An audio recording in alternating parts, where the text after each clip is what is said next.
আসসালামু আলাইকুম, কেমন আছেন সবাই? যে যেখানে আছেন আশা করি আল্লাহর মতো ভালো আছেন, সুস্থ আছেন এবং নিরাপদে আছেন। তো অনেকদিন পর আবার আপনাদের মাঝে চলে আসলাম একটু সাময়িক অসুবিধার কারণে। তো আল্লাহর রহমতে দেশটা স্বাধীন হয়েছে আর উন্মুক্ত পরিবেশ আগে উন্মুক্ত ছিল। তো যাই হোক, নতুন আরও একটি ব্লগে আপনাদেরকে স্বাগতম। আর এমনিতেই মেঘ বৃষ্টির দিন চলতেছে। বাইরের দেশ বলতে বাংলাদেশের মধ্যে যেসব আমাদের জেলা আছে ঢাকার বাইরে, তাদের এলাকার অবস্থা খুবই খারাপ।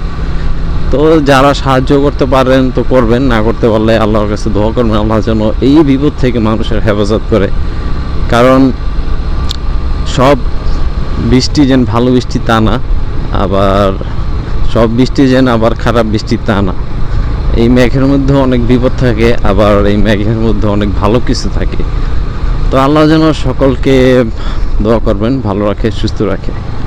তো আপনাদেরকে আমি গত একটা ভিডিও দিছিলাম, যেটা হইতেছে বাইকের ইঞ্জিনে যে মানে কাদাটা ওঠে, যে কাদাগুলো দেখতেছেন ওই গার্ড নিয়ে। আসলে ওই গার্ডটা লাগানোর পর আমার অনেকটা উপকার হয়েছে। কারণ হইতেছে ইঞ্জিনের স্যালাইন্সারের যে গোড়াটা আছে ওইটা ধোয়াটা মুশকিল, অনেক মুশকিল। প্যাকটে গেলে মানে অনেকটা ধুইতে সমস্যা হয়ে যায়, যার কারণে ওই জিনিসটা ব্যবহার করলে আপনারা অনেকটা সেফ পাবেন। অনেকেই এটা ইউজ করে, আবার অনেকেই ইউজ করে না। তো যারা ইউজ করে তারা অনেক উপকার পাইছে।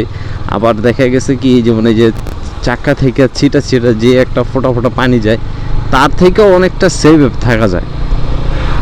এটা আপনারা ইউজ করলে বুঝতে পারবেন। এটা দেখেন দারাজে পাবেন। জিক্সার যেগুলো আছে জিক্সার, ওগুলারটা আবার আলাদা, এক একটা এক এক রকমের। তো সবগুলো আর কি আপনারা যখন নেবেন তখন একটা জিনিসের তাদের সাথে কন্ট্যাক্ট করে নেবেন, বা কমেন্টসে অপশন আছে, তাদের সাথে চ্যাট করার একটা অপশন আছে। ওই অপশনটা আপনারা দেখে তাদেরকে বলবেন যে আমার এই বাইকের এটা লাগবে। তো ইনশাল্লাহ আশা করি এখান থেকে আপনারা পেয়ে যাবেন। তো বাইক ব্লগ নিয়ে অনেকদিন পরে আসলাম আপনাদের মাঝে। রাস্তাঘাট তো দেখতেছেনই, ফাঁকা জায়গা, ঠান্ডা ঠান্ডা পরিবেশ, এমন একটা গরম নেই। আবার মাঝে মাঝে একটু গরম টরম পড়ে, এমন না যেন পড়ে না, অনেকটা পড়ে না। যেহেতু মেঘের দিন, রোদের আশঙ্কাটাই কম, কারণ কিছুক্ষণ পরপরই আবার মেঘ চলে আসবে।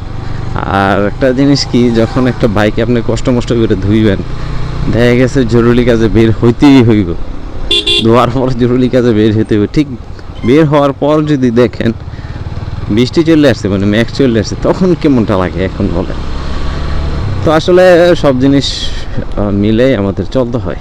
এই যে দেখেন এই রাস্তার অবস্থা, মানে কি বলবো আর, রাস্তাটা কাজ যাই ধরছিল, এখন আবার বন্ধ হয়ে গেছে। ওই স্বৈরাচারের পতন হয়েছে, তো সব কিছু বন্ধ হয়েছে, আবার ইনশাল্লাহ চালু হয়ে যাবে। তো সব কিছু একটা সিস্টেম অনুযায়ী আসার সম্ভাবনা আছে।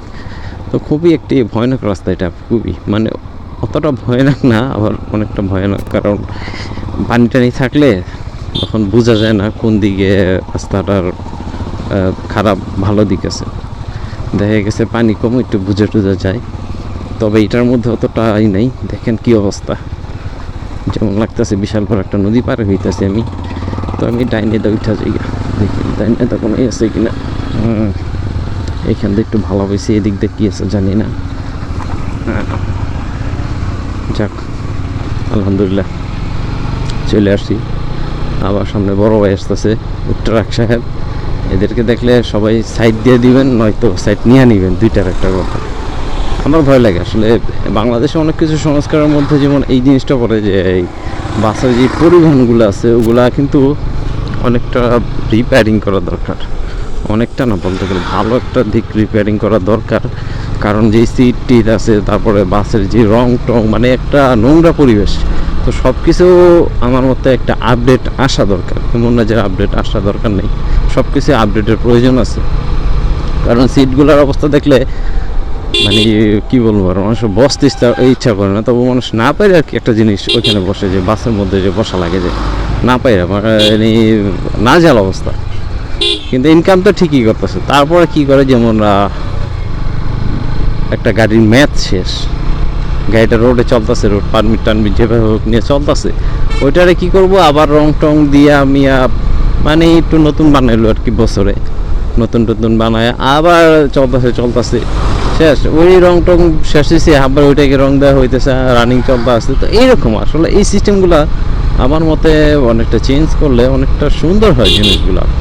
তো আমি যারা দায়িত্বে আছেন সরকারের কাছে অনুরোধ করব, কারণ এই বাসের যে সেক্টরটা আছে এই সেক্টরটা খুবই গুরুত্বপূর্ণভাবে একটা নজর দেওয়া দরকার। কারণ যেই সব সিটগুলো থাকে, যেই সব বাসগুলো চলে, তাদের রোড পারমিট আছে কিনা এটা আপনারা একটু চেক করবেন। তারপরে যে বাসগুলা যেমন ম্যাথস উত্তীর্ণ হয়ে গেছে, মানে ম্যাথ শেষ, তো এইগুলাকে আসলে রোড থেকে চালানো দরকার কি দরকার না, ওই দিক দিয়ে গিয়ে আপনারা খেয়াল রাখবেন। আর প্রত্যেকটা বাসের মধ্যে হয়তো এসি সেট আপ করতে হইব, না হলে হয়তো প্রত্যেকটা সিটে বা সাইডে ফ্যান সেট আপ করতে হবে। কারণ হইতেছে আমরা যখন গরমের সময় একটা বাসে উঠি তখন দেখবেন মানুষ অনেকটা গাদাগাদি হয়ে যায়, মানে যাতায়াতির কারণে বেশ একটা গরম সৃষ্টি হয়। মানুষের শরীরে যে একটা তাপ থাকে, তাপ অনুযায়ী অনেকটা গরম সৃষ্টি হয়, মানে গরম তৈরি হয়। তো সেই অবস্থায় গরমে খুবই অবস্থা খারাপ হয়ে যায়। তো প্রতিটা বাসে একই তো সিটিং সার্ভিস সেট আপ করতে হইব। আর যদি ধারায়ও সেট আপ করেন তাহলে ওইটার মধ্যে আলো বাতাস প্লাস বাতাসের পর্যাপ্ত পরিমাণে বাতাসের ব্যবস্থা রাখতে হবে। কারণ আমাদের দেশে যেসব বাসগুলো আছে এগুলার যে হেল্পার, যে ড্রাইভার, ওরা বাদে যেসব যাত্রী আছে তারাও কিন্তু ঠেলাঠেলি করে ওঠে, এমন না যেন ঠেলাঠেলি করে না ওঠে না, পাবলিকের দোষ আছে।